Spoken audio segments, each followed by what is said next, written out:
It started with a silence so unnatural that even veteran palace staff noticed it immediately. No laughter in the corridors. No hurried briefings.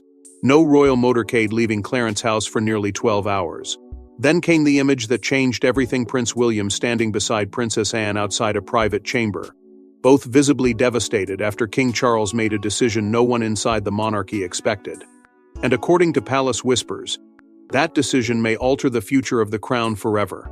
Before we go deeper into what this really means for the royal family, make sure to subscribe so you don't miss a single update. At first, the palace tried to dismiss the growing speculation as another exaggerated round of royal gossip, the kind that often circles the House of Windsor whenever King Charles disappears from public view for longer than expected.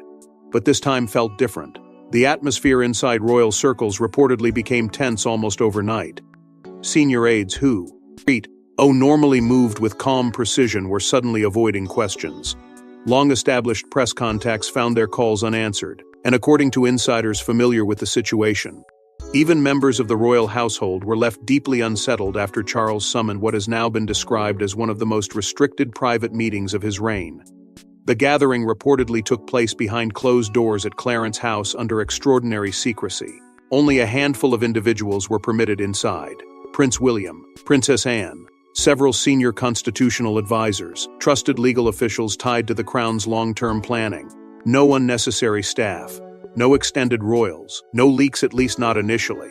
Whatever King Charles intended to reveal, reports suggest he wanted complete control over how the information was delivered and who heard it first. That alone was enough to alarm palace veterans who have spent decades navigating royal crises. But what truly sent shockwaves, ease through the monarchy, was what allegedly happened once the meeting began. Sources whisper that Charles delivered a deeply emotional statement tied to the future structure of the monarchy itself. Not a temporary adjustment, not a minor reshuffling of duties, something far bigger, something tied directly to succession, authority, and the possibility that the king's ongoing health struggles may be more serious behind palace walls than the public has been led to believe. Various interpretations of the meeting describe a room that reportedly fell into stunned silence as Charles outlined a dramatic royal restructuring that could permanently alter the balance of power inside the institution. And then came the moment few expected anyone to witness.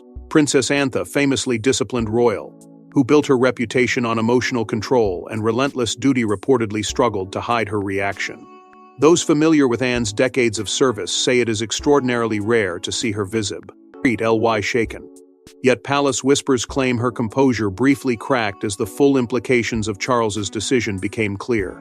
William, meanwhile, was later seen leaving Clarence House long after midnight, looking exhausted, emotionally drained, and far older than he had appeared only days earlier. According to royal insiders, the future king spent hours privately discussing the fallout with senior advisors, as concerns spread rapidly through the inner workings of the palace. By the following morning, aides were allegedly instructed to maintain absolute silence. No clarification, no denial, no reassurance. And in royal circles, silence often says more than words ever could. Speculation exploded behind closed doors as rumors intensified that Charles's worsening condition had forced urgent conversations about the monarchy's survival. Some insiders even began quietly questioning whether the crown was preparing for a transition far sooner than expected.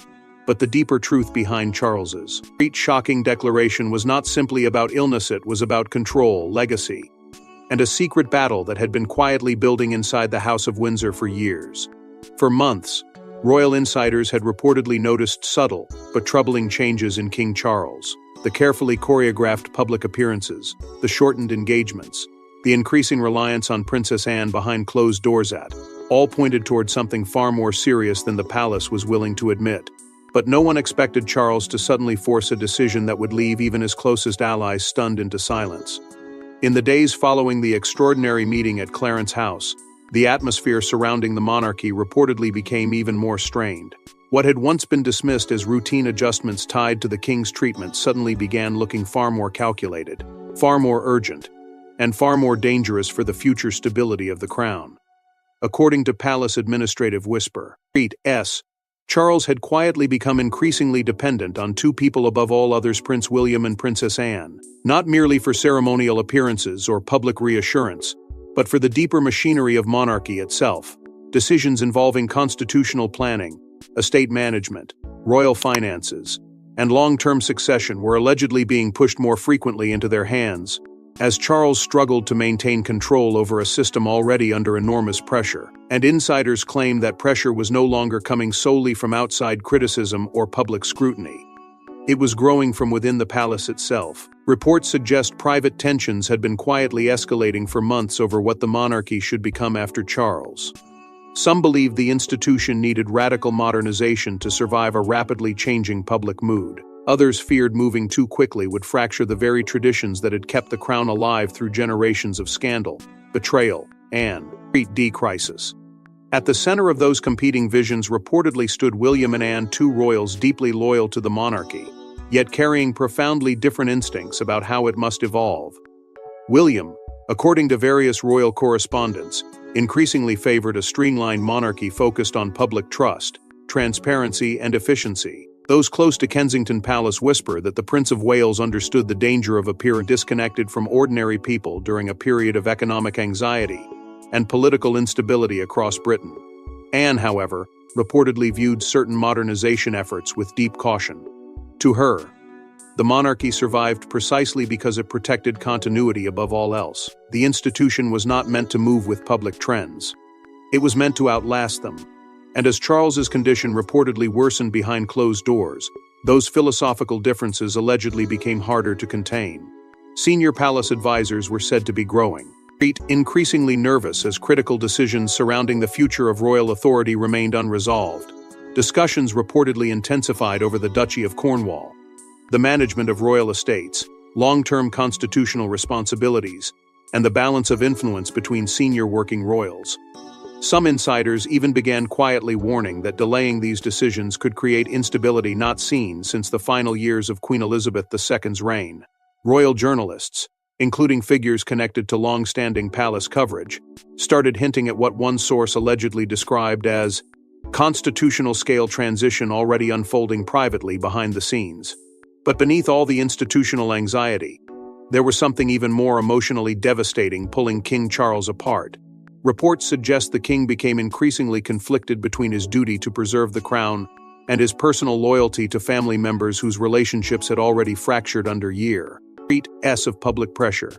The strain reportedly weighed heavily on him. On one side stood tradition, continuity, and the survival of the monarchy itself. On the other stood personal grief, unresolved family wounds, and the fear that history might remember his reign not for stability, but for division. And as the pressure inside Buckingham Palace intensified, one deeply personal issue reportedly pushed Charles toward the heartbreaking choice that would leave William and Anne in tears. According to multiple palace whispers, the room fell completely silent after Charles spoke the final words of his announcement. Even Princess Anne, the iron-willed royal known for surviving every royal storm without emotion, was reportedly unable to hide her reaction. Because this was not merely a procedural adjustment. It was a decision that struck directly at the emotional core of the royal family itself. By that stage, the tension inside Clarence House had reportedly become unbearable. What began as cautious discussions about temporary adjustments to the king's workload was now evolving into something far more historic, far more permanent, and far more emotionally devastating for the people sitting around that private table. According to insiders familiar with the meeting, King Charles quietly revealed that he was considering stepping back from several significant constitutional responsibilities far sooner than anyone inside the institution had anticipated. Not a formal abdication, not a complete withdrawal from public life, but a dramatic acceleration of authority toward Prince William that would fundamentally reshape how the monarchy operated while Charles was still alive.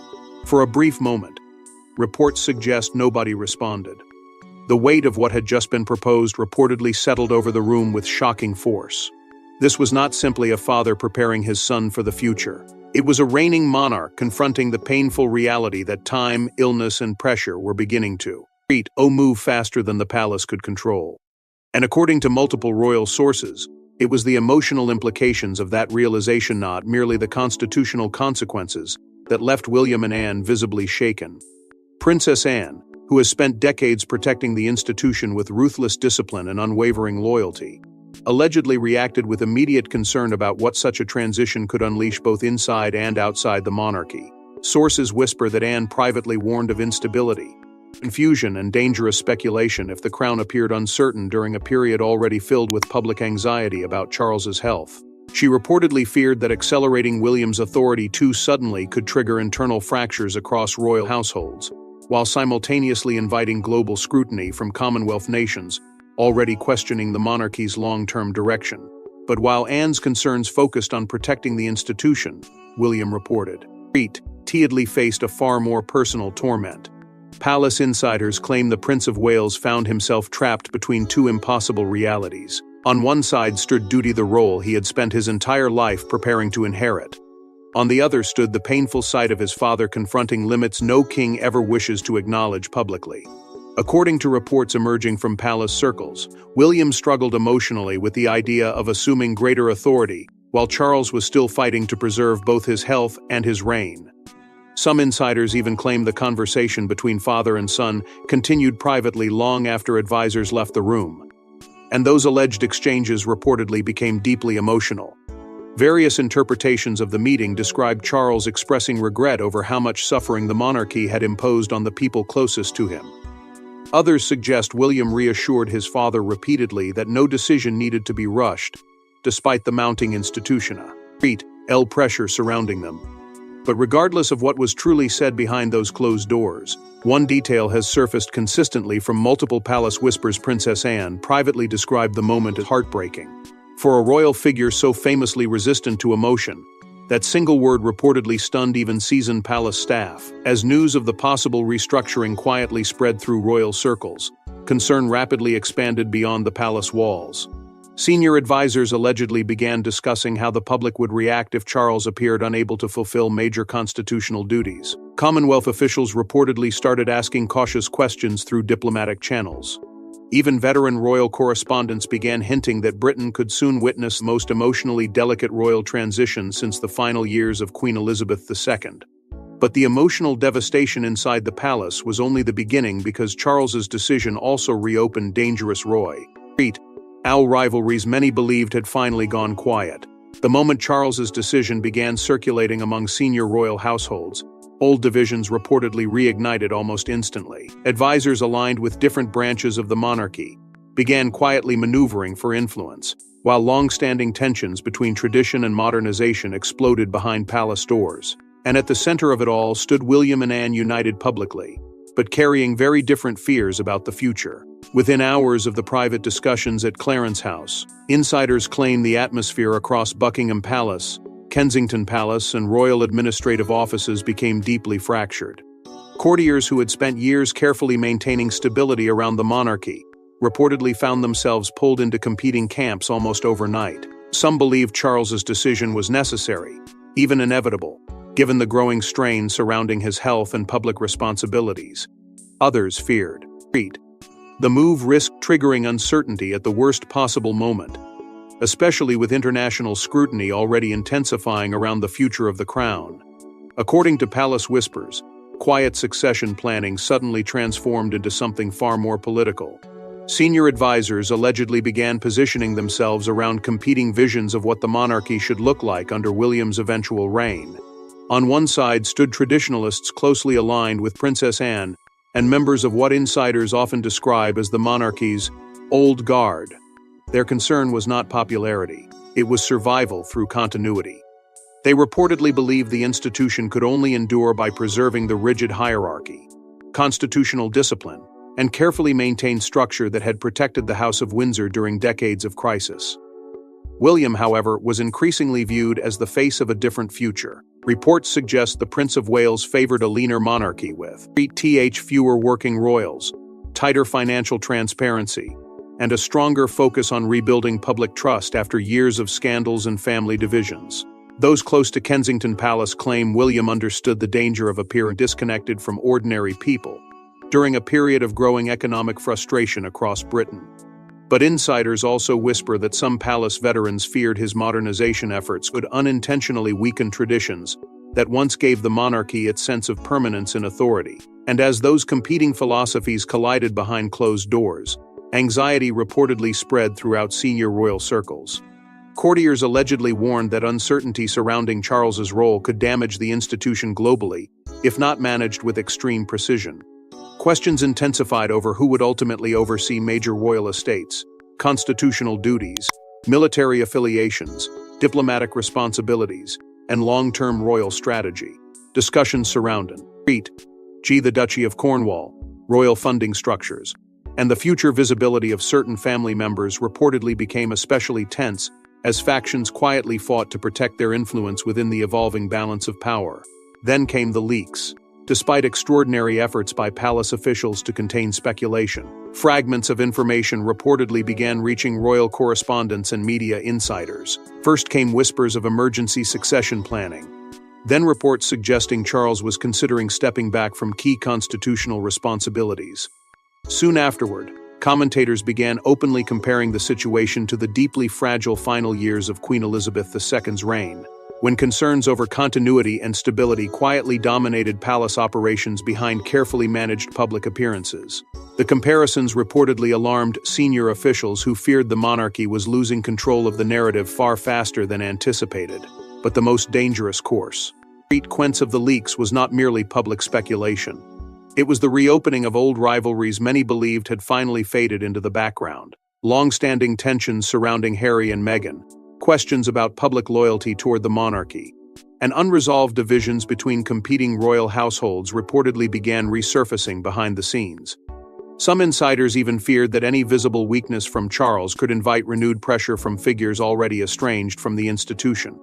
And caught directly in the center of that storm stood Prince William, future king, devoted son, and increasingly overwhelmed heir to a crown that suddenly felt far heavier than ever before. Yet while the institution struggled to maintain order, the emotional weight of Charles's choice was becoming impossible for William to hide. For years, Prince William had prepared himself for the burden of the crown, but insiders now suggest nothing could have prepared him for this moment. Watching his family, they slowly surrender pieces of the role he had waited a lifetime to inherit.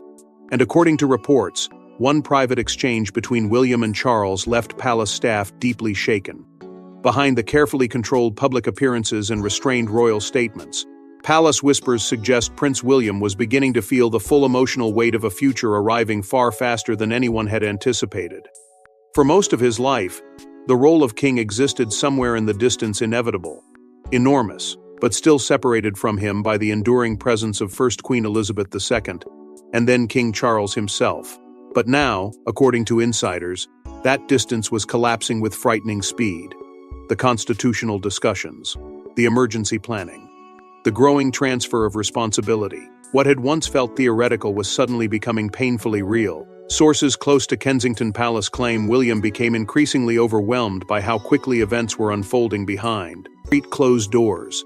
At the same time he was navigating mounting royal pressure, he was also reportedly carrying the emotional strain of Catherine's ongoing health struggles and the responsibilities of protecting his young family from the growing storm surrounding the monarchy. Those familiar with the Prince and Princess of Wales allegedly described the atmosphere inside Kensington Palace as emotionally exhausted, with staff quietly working to shield the family from relentless speculation while maintaining an image of calm stability in public. But according to palace whispers, the emotional breaking point came during one deeply private conversation between William and Charles shortly after the meeting at Clarence House. Different interpretations of the exchange have circulated among royal insiders, but nearly all describe the discussion as profoundly emotional. Reports suggest Charles allegedly spoke with unusual honesty about the personal cost of monarchy itself, not the privilege, not the ceremony, but the isolation, sacrifice, and relentless pressure that had haunted generations of the royal family. Some insiders even claim the king expressed regret over how much pain the institution had inflicted on those closest to him over the years. For William, those alleged words reportedly carried devastating weight, because behind the constitutional planning and royal protocol stood something much more painful: a son watching his father slowly confront his own limitations, while still trying to preserve the dignity of the crown.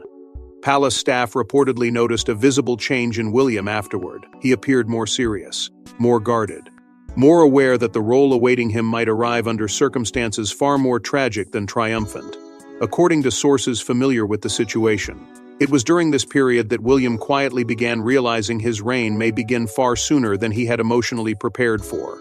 Princess Anne, however, reportedly recognized the danger of allowing emotion to overwhelm duty. Insiders claim she became one of the few people capable of steadying William during the escalating crisis. Behind closed doors, Anne allegedly urged him to remain focused on the institution above all else. The monarchy, she reportedly warned, could not afford uncertainty at a moment when public confidence already felt fragile. And while William deeply valued Anne's guidance, those close to him suggest the emotional burden remained enormous. Public appearances soon became increasingly calculated as palace officials worked aggressively to contain speculation surrounding Charles's condition and the future transition of power. Every appearance by William was reportedly analyzed inside royal circles for signs of readiness, confidence, or emotional strain. Even the smallest gestures suddenly carried enormous symbolic meaning.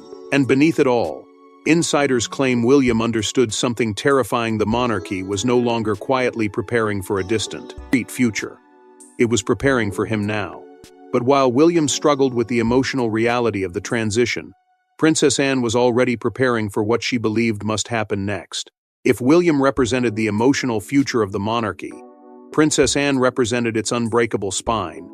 Behind the scenes, reports suggest she moved quickly and decisively after Charles's announcement, determined to stabilize the institution before panic, ambition, or family divisions could spiral out of control.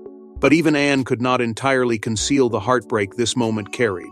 In the tense days following the king's private decision, insiders claim Princess Anne quietly transformed into the central stabilizing force inside the House of Windsor. While public attention remained fixed on Charles's condition and William's growing responsibilities, Anne reportedly moved behind palace walls with the cold precision of someone who understood exactly how dangerous uncertainty could become for the monarchy.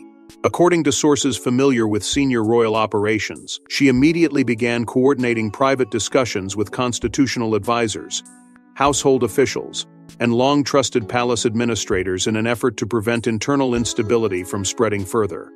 Those discussions, palace whispers suggest, focused on one overriding priority above all else: continuity, not drama, not emotion, survival. Anne reportedly believed the institution could not afford visible hesitation while speculation surrounding Charles intensified globally. Every royal appearance, every official announcement, every carefully managed silence suddenly carried enormous weight. According to insiders, Anne pushed relentlessly for strict adherence to protocol and long-established constitutional procedures, convinced that preserving public confidence would determine whether the monarchy emerged from this crisis intact or dangerously weakened. But beneath her composed exterior, reports suggest, St. Anne was carrying profound personal anguish of her own. For decades, she had served not only beside the crown but beneath it, first under Queen Elizabeth II and then under Charles, her older brother, whose reign had already been shaped by relentless public scrutiny and family turmoil. Now, according to those close to palace operations, Anne found herself trapped between two painful loyalties. One was to Charles himself, a brother she reportedly remained fiercely protective of despite internal tensions over royal strategy. The other was to the institution she had spent her entire life defending with ruthless discipline, and insiders claim that conflict weighed heavily on her during the escalating crisis. At the same time, Anne reportedly grew increasingly concerned about what she viewed as external opportunists circling the monarchy during a period of vulnerability. Palace whispers suggest fears intensified over media exploitation, political criticism, and even renewed pressure from estranged royal factions eager to capitalize on instability inside the House of Windsor. According to several royal correspondents, Anne privately warned that moments of uncertainty often attract ambition, resentment, and dangerous attempts to reshape public perception of the crown. To her, maintaining order was not simply administrative, it was existential. Palace staff allegedly watched in amazement as Anne worked relentlessly through the mounting emotional strain. Sources described long private meetings, constant communication with senior officials, and an almost unbreakable refusal to allow personal exhaustion to interfere with duty. Even seasoned aides reportedly began comparing her approach to the unwavering discipline once embodied by Queen Elizabeth II herself. The same emotional restraint, the same relentless commitment to service, the same belief that the monarchy survives only when personal pain is buried beneath institutional responsibility. And increasingly, William reported, Lynn leaned on Anne more than ever before. According to insiders, the Prince of Wales came to view his aunt as one of the only figures capable of navigating the growing storm without losing sight of the monarchy's deeper purpose. While others reacted emotionally or politically, Anne remained focused on protecting the structure, holding everything together. Yet even she could reportedly sense that something irreversible had already begun, because behind the emergency planning, constitutional discussions, and carefully controlled appearances, the monarchy was quietly confronting a truth it could no longer delay. And as the monarchy braced for an uncertain future, one final realization began settling over the House of Windsor, a realization that changed everything. For decades, the monarchy survived scandal, betrayal, and public fury through the steady presence of Queen Elizabeth II. But now, insiders whisper that the royal family is entering its most emotionally fragile era in generations. Because King Charles's decision did not merely signal change, it signaled the beginning of an entirely new royal age, one arriving faster than anyone expected. Across Britain and throughout the Commonwealth, a quiet but unmistakable realization reportedly began spreading through royal circles after news of Charles's internal discussions started leaking beyond palace walls.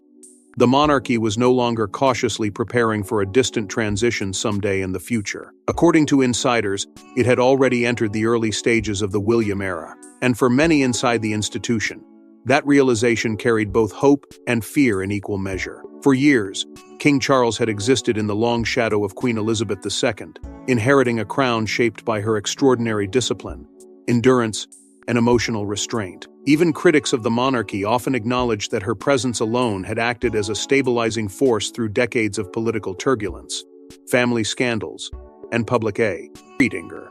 But palace whispers now suggest senior royals increasingly understand that the emotional shield Elizabeth once provided no longer exists. Charles's health struggles, combined with mounting institutional pressure, have reportedly forced the family into a transition period far more fragile than anyone publicly admits. Public concern surrounding the king's long-term condition reportedly intensified with every carefully managed appearance and every unexplained adjustment to royal schedules. The shortened engagements, the increased reliance on William and Anne, the sudden urgency behind succession planning. To palace insiders, these were no longer isolated developments. They were signs of a monarchy quietly preparing itself for irreversible change. And according to reports emerging from royal correspondence, questions soon began dominating conversations behind the scenes. How quickly would responsibilities shift? How much authority would William quietly inherit before any formal transition occurred? And perhaps most dangerously of all, could the monarchy preserve stability while moving through such an emotionally delicate moment? Behind closed doors, palace officials reportedly worked relentlessly to project unity despite growing internal strain. Public messaging became increasingly disciplined. Appearances were carefully choreographed. Every statement was measured with extraordinary caution. But according to insiders familiar with royal operations, maintaining the image of calm continuity was becoming more difficult as speculation spread globally. The more the palace attempted to contain information, the more public curiosity intensified. Media organizations across Britain, Europe, Australia, and North America reportedly began dedicating enormous attention to the future of the monarchy, with commentators openly questioning whether the crown was already entering a shadow transition of power. At the center of those efforts to preserve continuity stood Princess Anne.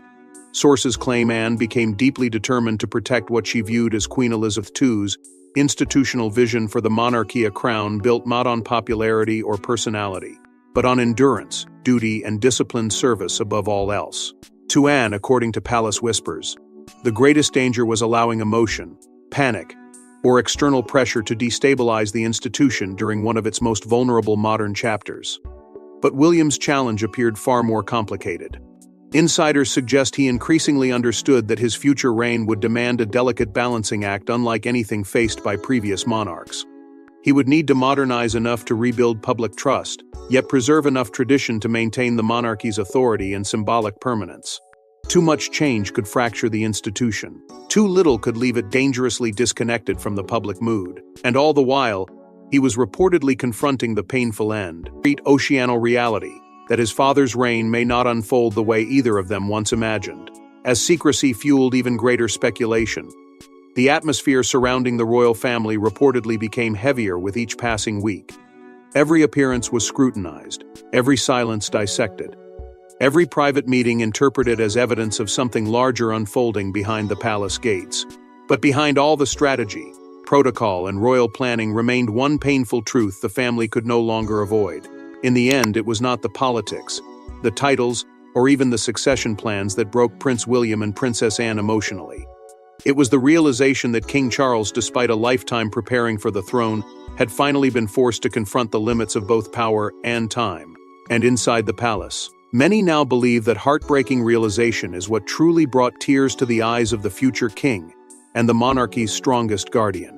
As the weeks passed and the quiet machinery of royal transition continued moving behind closed doors, insiders claimed the emotional meaning of Charles's decision began changing inside the minds of those closest to him.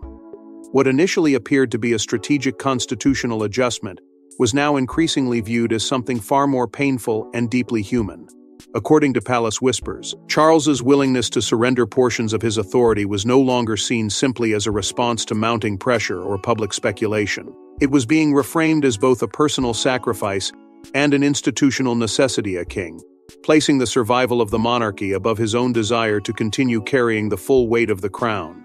For Prince William, that realization reportedly became impossible to escape. Sources close to Kensington Palace suggest the future king gradually accepted that the role he had spent decades preparing for was no longer approaching slowly through tradition and time. It was accelerating toward him, through uncertainty, illness, and emotional upheaval. And according to insiders, that acceptance changed him profoundly. Those who observed William during this period allegedly noticed a growing seriousness in the way he carried himself publicly, as though he suddenly understood that every appearance, every speech, and every decision was now being measured against the possibility of an era already beginning, before anyone was emotionally ready to name it. Princess Anne, meanwhile, reportedly remained focused, with almost relentless discipline on preserving stability through the transition. Palace officials allegedly continued turning to her for guidance as tensions surrounding the monarchy intensified globally. To many within royal circles, Anne became the living embodiment of institutional endurance under pressure, emotionally restrained, and fiercely committed to ensuring that uncertainty did not fracture the crown from within. Yet even Anne, according to palace whispers, lie understood that the family itself had already changed in ways that could never fully be undone. Insiders now claim the events surrounding Charles's announcement permanently altered the emotional dynamics inside the House of Windsor. Relationships reportedly grew more fragile, responsibilities became heavier, and the quiet awareness that time was moving faster than expected settled over the family with increasing force. Some royal correspondents even began comparing this chapter to the defining turning points that reshaped previous generations of the monarchy: the abdication crisis, the death of Princess Diana, and the final years of Queen Elizabeth II. But unlike those earlier moments, this transition reportedly carried something uniquely painful: the sight of a reigning monarch gradually preparing his son to step closer to the crown while still fighting to hold on to it himself. At the same time, the monarchy entered what many insiders now describe as one of the most fragile yet defining chapters of modern royal history. Public curiosity intensified across the world as speculation surrounding Charles's future refused to disappear. Every appearance by William was analyzed for signs of readiness. Every appearance by Charles prompted fresh concern about his condition. And through it all, the palace continued trying to project unity, continuity, and calm while privately navigating fear, grief, and enormous uncertainty behind closed doors. But perhaps the most heartbreaking truth of all was this: beneath the ceremony, beneath the constitutional strategy, beneath centuries of royal tradition, the House of Windsor was still a family struggling with the same emotional realities that haunt every human life: aging, illness, sacrifice, duty, and the unbearable passage of time. Because behind the gilded gates, ancient titles, and carefully managed royal appearances lies a truth the House of Windsor has always struggled to escape: that every crown, no matter how powerful, is ultimately approximately carried by human hearts. Thanks for watching. Please don't forget to like and subscribe, and we will see you in the next one.